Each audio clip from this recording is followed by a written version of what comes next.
자신에게 달려드는 호랑이를 보게 된 사자는 과연 어떠한 행동을 보이게 될까요? 도망을 칠 수도 있겠지만 아마 보통의 사자라면 반격을 하면서 호랑이와 싸우게 될 겁니다. 자기의 목숨을 지키기 위해서 어떠한 행동이든 할 거예요. 그렇다면 호랑이는 왜 사자를 공격하게 됐을까요? 여러 가지 이유가 있을 거예요. 먹이를 사냥하는 이런 문제라든가 아니면 자기의 동료가 사자에게 공격받았을 수도 있고, 어떤 식으로든 지금 눈앞에 보이고 있는 이 사자라는 존재 자체는요, 호랑이의 생존에 위협이 되고 있기 때문에 공격을 했을 겁니다. 자신이 살아남기 위해서 상대를 죽이고 있는 거죠, 서로.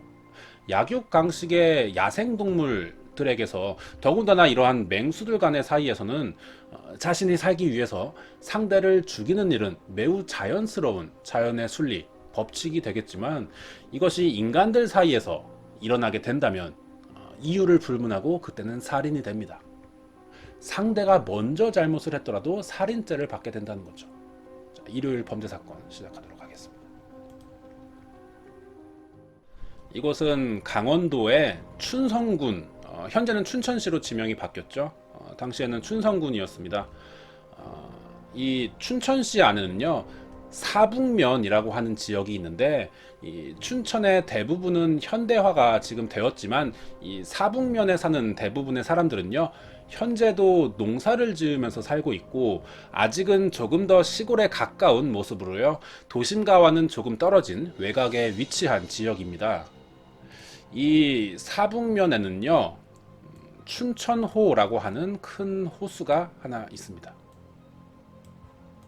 춘천호는 춘천시 내에서 두 번째로 큰 호수로 춘천댐이 완공되면서 만들어진 인공호수예요. 인위적으로 만들어지기는 했지만 춘천은 예전부터 공기가 좋기로 소문난 지역이기 때문에요, 이곳의 생태계가 상당히 빠르게 자리 잡을 수가 있었다고 합니다. 호수 안에는 각종 물고기들이 살았고, 주변에는 산이 많았기 때문에 산나물들도 상당히 많이 자랐다고 그래요. 그래서 여름에 남성들은 주로 낚시를 하려고 방문한 경우 많았고, 외지에서도 자주 찾았다고 합니다. 그리고 사북면에 사는 여성들은 봄이 되면은 산나물을 캐기 위해 춘천호에 뗏목을 띄웠고 많이 모였었다 그래요.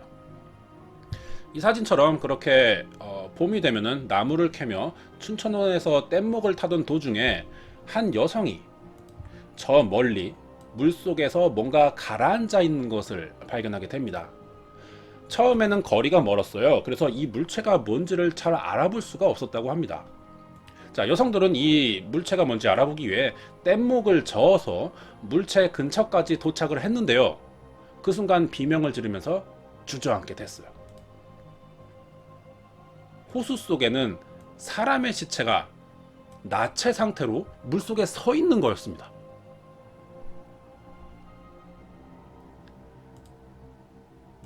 이 사건은 조금 오래전에 벌어진 1965년 5월 16일에 발생했었던 호반의 도시인 춘천을 공포로 몰아넣고 한국 최초의 토막 살인으로 기록되고 있는 춘천호 살인 사건입니다. 이 당시 언론에서는요, 토막살인이라는 용어를 이때 처음 쓰게 됐어요. 이 사건을 통해 처음 사용하게 됐습니다. 토막살인이라는 말은요, 당연히 일반 사람들도 생소한 단어였고, 사람을 잘라 죽인다라고 하는 이런 듣도 보도 못한 살해 방식에 온 국민이 경악을 했었다라고 합니다. 사체를 발견한 여성들은요, 서둘러서 경찰에 신고를 했고, 곧이어 현장에 경찰들이 들이닥쳤습니다. 사체를 건져 올린 경찰은요, 마찬가지로 경악을 할 수밖에 없었는데, 사진과는 달라요. 나체의 상태로 발목에 돌이 묶여서 죽어 있는 데다가 머리는 잘린 상태였다는 거죠. 사체를 보아하니 20대에서 30대 초반 정도로 추정되는 여성의 시신이라는 건 알 수가 있었어요. 그 외에 사체에서 확인된 특징으로는요, 양손이 철사에 감겨 있었는데 이게 철조망을 치는데 사용하는 철사라고 합니다. 그리고 양 다리는 칡넝쿨로 감겨 있었고요. 그리고 자궁이 예리한 물건에 의해서 도려내져 있는 아주 눈뜨고는 보기 힘들 정도의 잔인한 상태였다고 합니다.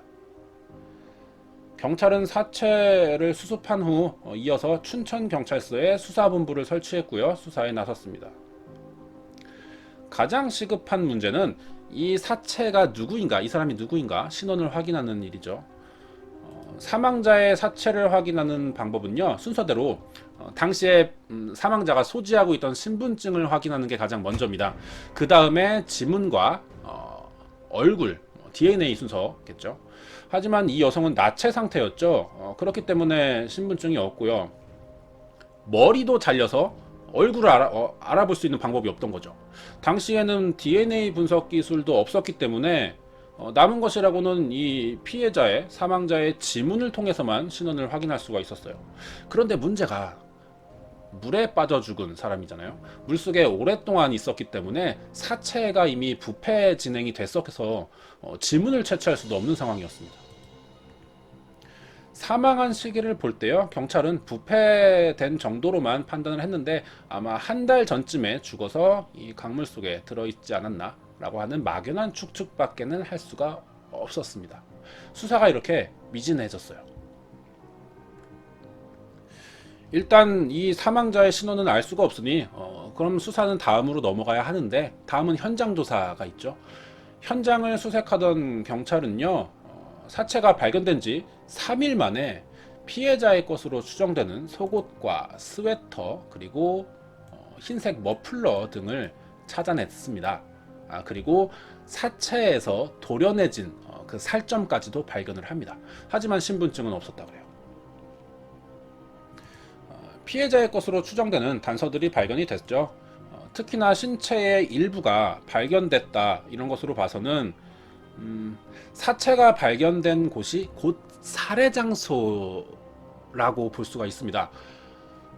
만약에 피해자가 제3의 장소에서 살해당했다면은 범인의 입장에서 생각할 때 그 잘라내버린 살점까지 같이 운반하지는 않을 것 같아요. 이 장소에 혹시나 같이 가지고 왔다고 해도 함께 물속에 버리는 게 상식적이죠. 그렇기 때문에 이 사건은 처음부터 춘천호 주변에서 벌어졌고 범인은 사체를 호수에 던져버렸다라고 생각할 수가 있겠습니다.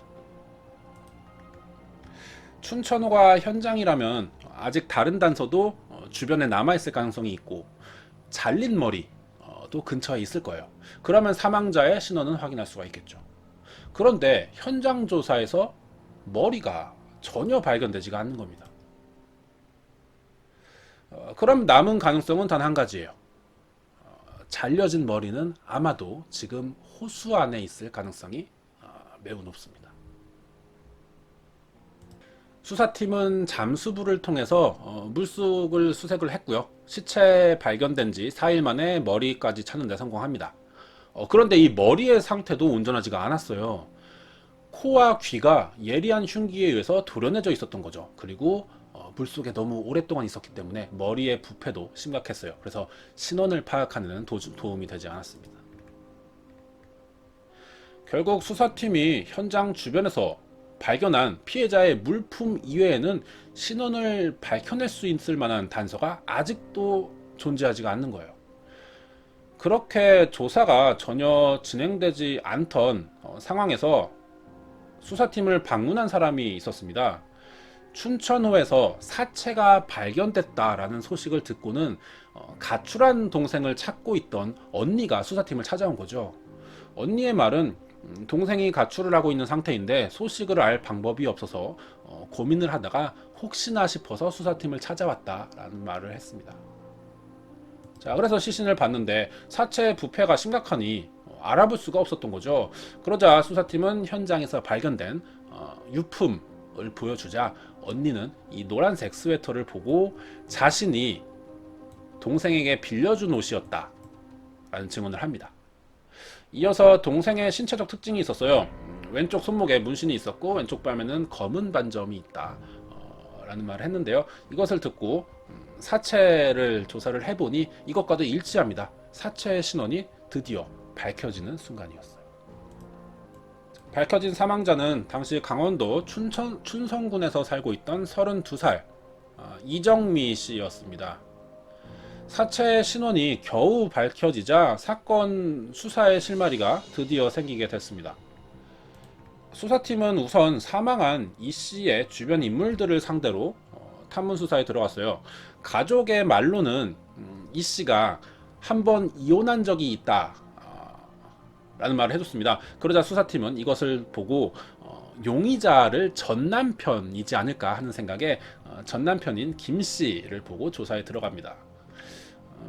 이정미 씨는 50년대 초에 결혼을 해서요 3남매를 두고 있었고 10여 년간의 결혼 생활을 했지만 가정 불화로 인해서 이혼을 한 상태였다는 거죠. 하지만 이들이 이혼을 한 뒤에 서로 연락을 주고받거나 만난 적은 없었다라는 증언들, 주변인들의 증언들이 있었기 때문에 이 전 남편이었던 김 씨는 용의자에서 곧 제외가 됩니다. 그러면은 우리가 이쯤에서 한번 용의자가 누구일지 좀 추려내 보죠.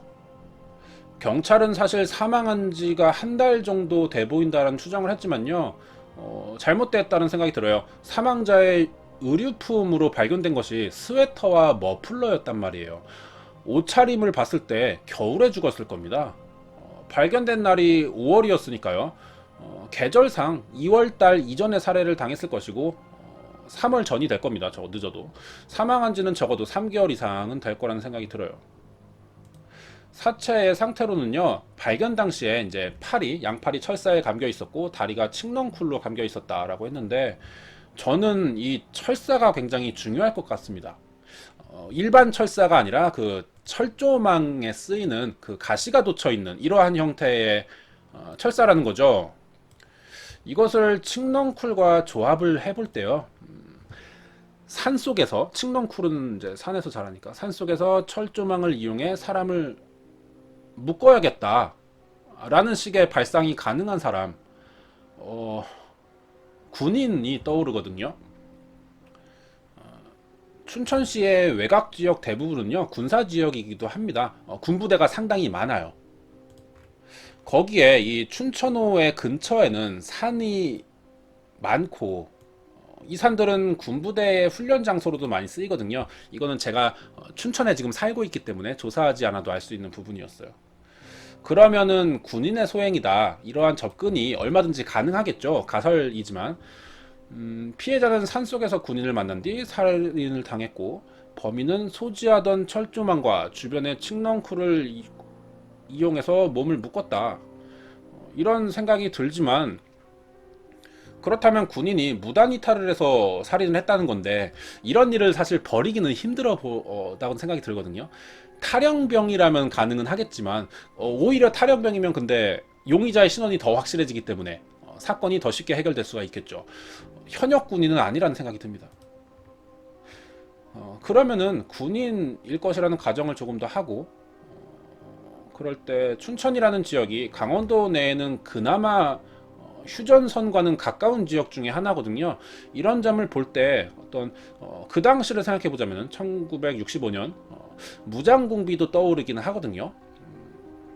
춘천은 당시에 산속에서요 북한 유인물 그 삐라라고 하는 전단이 많이 발견되는 지역이기도 했어요. 그런데 이 가능성도 사실은 낮습니다. 작전을 위해서 난파된 북한 공작원이 민간인을 살인한다라는 것은 생각하기 힘들죠. 왜냐하면 춘천 이 부근이 군사지역이라 발각될 수가 있어요. 국군에게. 그럴 위험성이 너무 높습니다. 더군다나 훈련된 요원이 민간인의 눈에 띄어서 자신의 정체를 감추기 위해 살인을 할 리도 없고요. 그러면은 범행이 가능한 군인이라면요 예전에 군인이었던 사람이라면은 가능하지 않을까 하는 생각도 듭니다.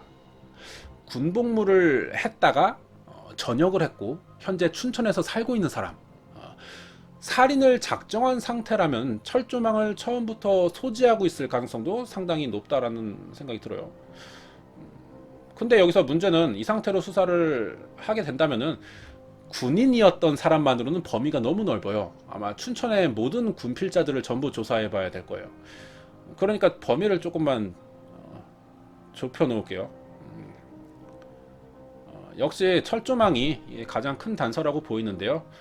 어, 제가 군대를 가서 경험해 본 바로는요, 철조망은 상당히 다루기가 까다로운 물건이었다는 거였어요. 이거는 가지고만 있어도 다칠 위험이 매우 큽니다. 그리고 조심스럽게 만져야 되는 물건이기 때문에 긴박할 수 있는 범죄 상황에서는 좀 다루기 힘든 물건이다라는 생각이 들어요. 하지만 그럼에도 불구하고 이것을 사용할 수 있는 사람이라면은 군 생활을 좀 오랫동안 했던 군인, 직업이 군인이었던 사람이라면 가능할 수도 있을 것 같습니다. 철조망에 익숙한 사람이라는 거죠. 그렇다면 장교 출신보다는요, 철조망을 더 많이 다뤄봤을 법한 현장 경험이 많은 하사관 출신으로 압축이 됩니다. 저는 이 사건의 유력한 용의자를요, 하사관 출신의 남성으로 복무한 후에 춘천호 주변에서 살게 된 사람으로 생각을 하도록 하겠습니다. 제 생각이니까 뭐 틀릴 수도 있겠죠. 우연히 산속을 지나가던 남성이 여성을 살해하고는 산속에 버려져 있던 철조망과 칡넝쿨을 이용해서 몸을 묶었을 가능성도 충분합니다. 예외의 상황이라는 건 얼마든지 많지만 저는 제 생각에 가장 가능성이 높은 쪽으로 생각을 하도록 하겠습니다. 과연 이 생각이 맞을지, 이번 사건의 범인은 검거가 되는지 해결되는 사건인지를 계속해서 들여다보도록 하겠습니다. 전 남편이라고 하는 그 김씨라는 사람은요, 알리바이가 확인이 되었죠. 용의선상에서 풀려나 버렸습니다. 그리고 곧바로 사망한 이정미 씨가요, 당시에 동거 중이었다라는 사실이 확인됐어요. 김 씨와 이혼한 후에 술집에서 일을 하던 이정미 씨는요, 거기서 같이 일을 하던 안 씨라는 남성과 사망하기 약 4개월 전까지 사북면에서 1년 이상 동거한 적이 있다라는 거였어요. 이 씨의 가족들은 이들이 동거 생활이 그렇게 화목하지 못했다라는 진술도 했습니다. 이웃 주민들도 동거 중에 생활고를 겪으면서 둘이 잦은 불화를 겪었고, 이 씨가 평소에 주변에 하던 말로는 이렇게는 나는 못 살겠다, 도망가겠다라는 말을 자주 했다라는 증언도 했어요. 그리고 수사팀은 주민들의 증언들 중에 심상치 않은 말을 하나 듣게 됐는데요. 부부 싸움을 하면서 이 씨 여성이 이제 도망가겠다라고 말을 하면은 그 동거남인 안 씨가 했던 말은요, 도망을 가게 되면은 끝까지 쫓아가서 코와 귀를 도려내 죽여버리겠다라는 말을 자주 했다는 거죠. 이 마치 이 씨가 발견될 당시에 그 사체 상태를 묘사하는 듯한 말이었습니다. 이것을 듣고 난 수사팀은 안 씨를 두 번째 유력한 용의자로 보고 수사를 진행하게 됩니다. 동거남인 안 씨는요, 이정미 씨와 함께 살던 집을 떠난 이후에 고향인 남해로 내려갔다라는 사실을 입수했고, 형사들을 보내서 안 씨를 긴급 체포합니다. 그런데 이 안 씨가 하는 말이, 자기는 1월 20일경 사건 발생 4개월 전 심하게 싸운 후에 혼자 고향으로 내려왔고, 그 뒤로는 이정미라는 사람의 행방에 대해서는 아는 바가 없다라면서 범행을 부인했어요. 이게 알고 보니 안 씨의 말이 거짓이 아니었던 거죠. 주민들의 증언으로도 안 씨의 알리바이가 증명이 됩니다. 두 사람이 동거하던 집의 주인의 말로는 안 씨가 먼저 고향으로 내려갔고, 그 사이에 이 씨가 혼자 야밤에 짐을 꾸리고 집을 나갔다라는 증언을 합니다. 이 씨가 살해된 시점에서 동거남 이 안 씨라는 사람이 이미 고향인 남해에 있었다라는 것이 확인되는 순간이었던 거죠. 수사가 또다시 원점으로 돌아갑니다. 그런데 수사팀이 전 남편을 추궁하는 이러한 과정에서요, 새로운 사람이 하나 등장을 하게 됩니다.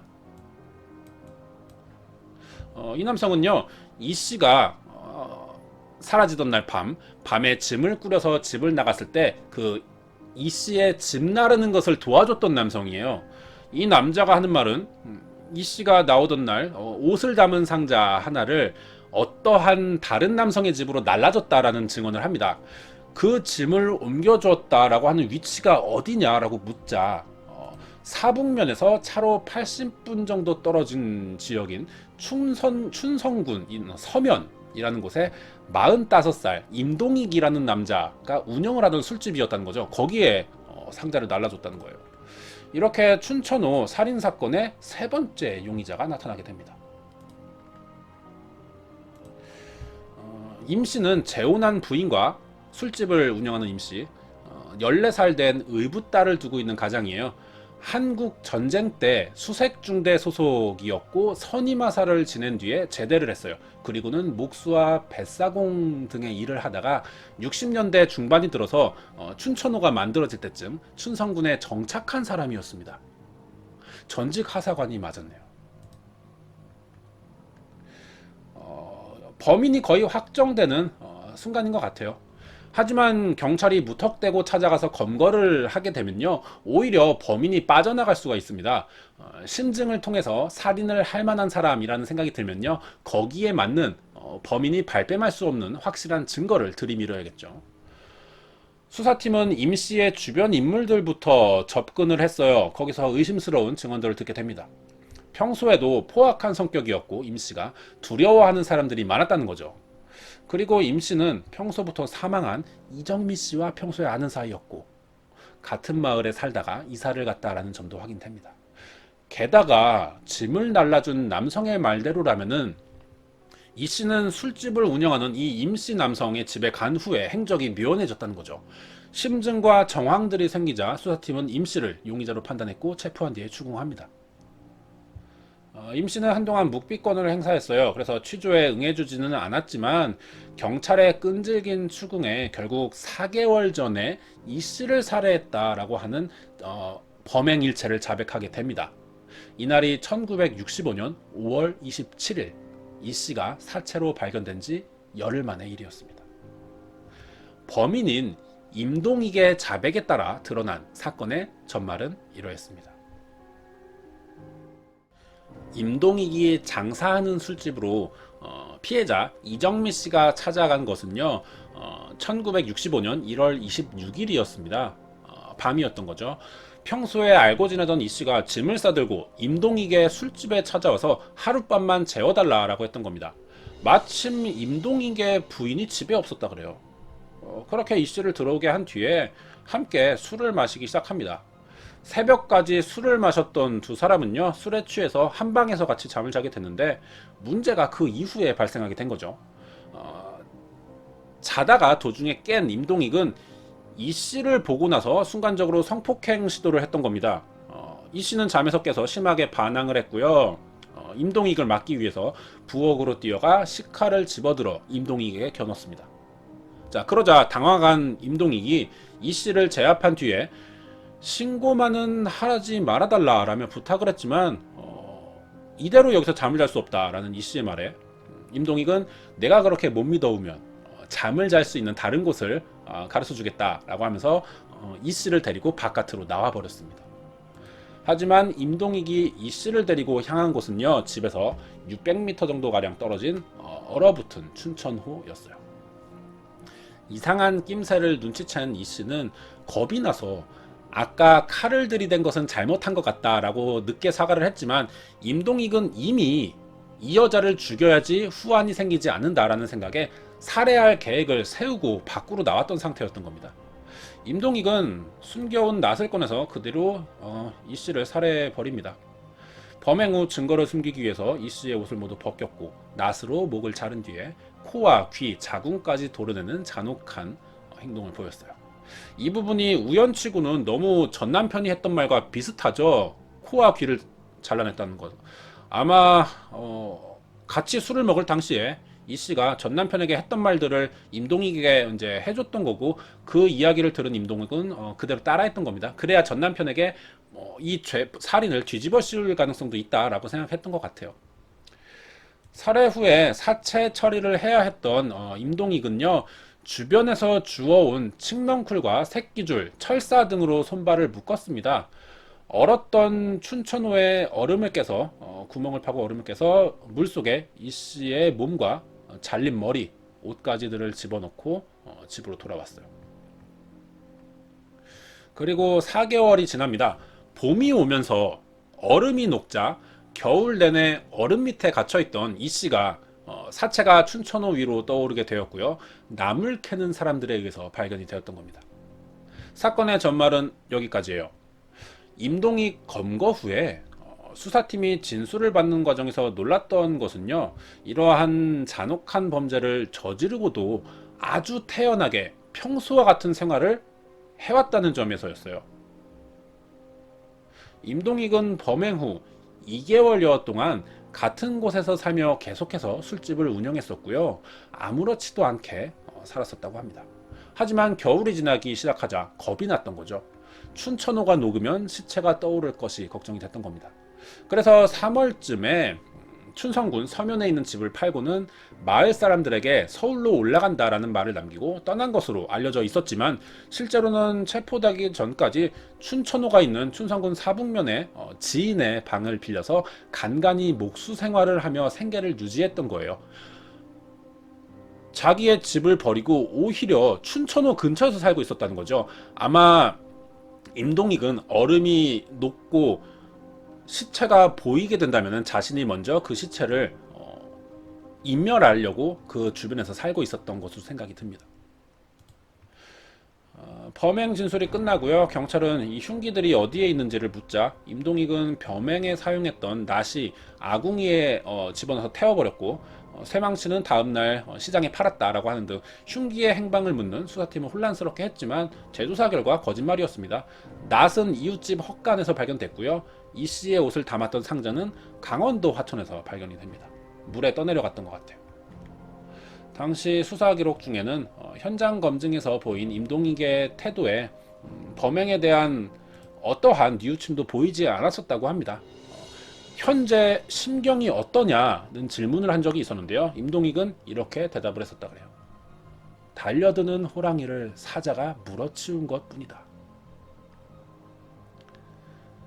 이 사건은 1965년 5월 16일 강원도 춘성군에서 벌어졌던 춘천호 살인사건이었습니다.